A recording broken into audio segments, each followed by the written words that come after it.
I'm a rat all the way out. Rat all the way out. So you're the host? No. No, they got another wacky dude hosting. So, Hugh. They got Hugh hosting. Have you been to Vancouver before? Yes. This is my 4th time. Actually, oddly enough, the first time I think I was here was for the Individual World Slam, whatever. Oh yeah. And I was performing on the stage, and then in between I was running off to like go have a cigarette or something, and I almost ran into this girl at the door, and like we kind of made eyes at each other and just like, hey, what's up? And it was just a weird like odd moment. And all these years later, now she owns this theater. That was the first time she had ever been in the theater, and now she owns the shit. So she was like, hey, I own that theater now. I should come up and perform again at it. So yeah, it's kind of, you don't get more badass than that. She kind of has my dream job, really. Running a movie theater that you were also able to do fucking insane ass burlesque shit. Why don't you just marry her? Because I'm already getting married. Oh really? You're newly engaged? I am, yes. Congratulations. Yes. Thank you. She's actually here tonight, and she's going to be showing a lot of her films as well. So, and then at midnight, they're showing my feature film that I just finished like last week. So we just premiered it in the Bay Area last weekend, and then I brought it along, and they're going to show it at midnight. It's a short? No, it's a feature film. It's 96 minutes long. It's called Smoked, and it's about a cannabis club robbery where the Suicide Kings, a group I perform with, are 3 gutter punks who rob an Oakland cannabis club and start this wave of violence across Oakland. And it's a super like dark comedy, and it's very insane, and it's everything from naked clowns to mother hella people on fire, and it's very violent, and you know, yeah, it's good stuff. I'm actually really, really excited to see it. So C.R. Avery did some of the songs for it and stuff too. So oh, cool. It's gonna be a good shit. We'll be watching it. All right. You got any Hubbard material in your? Not yet, but I've been commissioned to actually write a one-man show on Scientology. So I'm actually going to dust myself off and jump back in the ring. You know, there's like a bunch of like a couple thousand nerds who would totally watch that and follow like.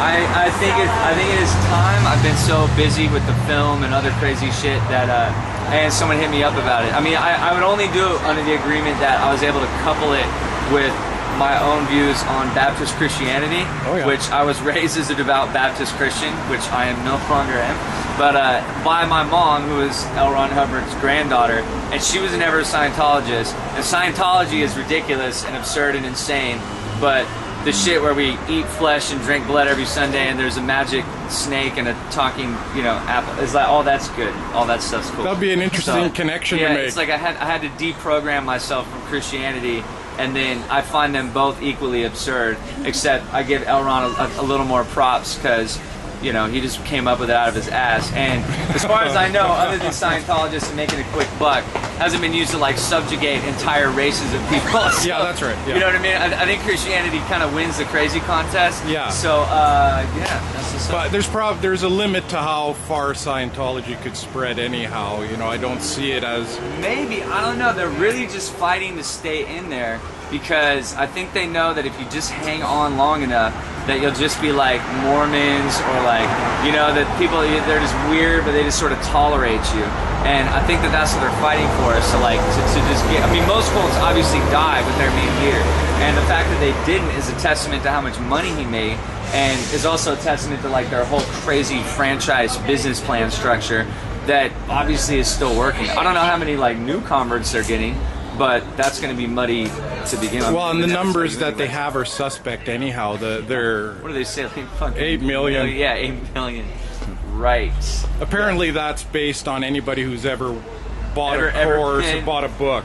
Right, which is oftentimes themselves. Right? Yeah, that's right. Why all of his books are on the bestseller list, and you know. Well, he wasn't a bad science fiction writer. He wasn't that bad. It wasn't great. Yeah, it's pulpy and. I mean, Mission Earth is fucking entertaining, and what's crazy though is that the pathology of the real L Ron Hubbard is all through Battlefield Earth and Mission Earth. Like Mission Earth, the main guy is just this manipulative fuck who's like always spying on everybody and trying to use blackmail, and you know what I mean? Like familiar. It's like he just kind of let his id go, and he's like, I just think it's incredible that you have a sci-fi writer, and then you're like, all right, well that's fiction, but this shit's real. Yeah. You know, it's like Stephen King announcing that werewolves are attacking your city, and he's like, no, I'm not fucking joking though. You know what I mean? Like, y'all need to buy some silver bullets, and everyone's like, Stephen King said it, so shit must be factual, you know.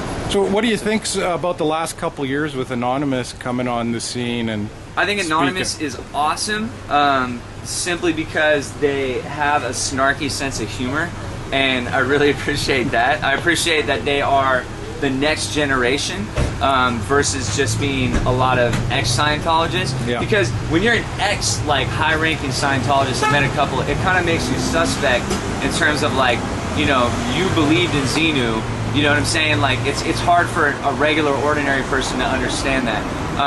But if you come from another, you know, kind of outsider perspective, and a lot of Anonymous, the folks that I have met, are children of Scientologists who have, you know, subjugated and gone through the whole thing, so they've had to you know, they're like attacking what was force-fed to them, you know what I mean? Because when I met like old Scientologists who are no longer Scientologists, I mean, it's weird when they start talking to you about all the tech and they start dropping all the acronyms. Yeah, the psycho vocabulary that makes no sense to any other human being alive, and they just start dropping it, you know, because some of them, they got out of it because they had just like weird conniptions about you know, some e-meter reading that went wrong that got them in trouble, and they're like, yeah, well, you know, I was declared an SP because I was on O2 level, you know, and you're like, what are you talking, like, yeah, you know, you have to remember that all this stuff is nonsense. So yeah, we can talk more after.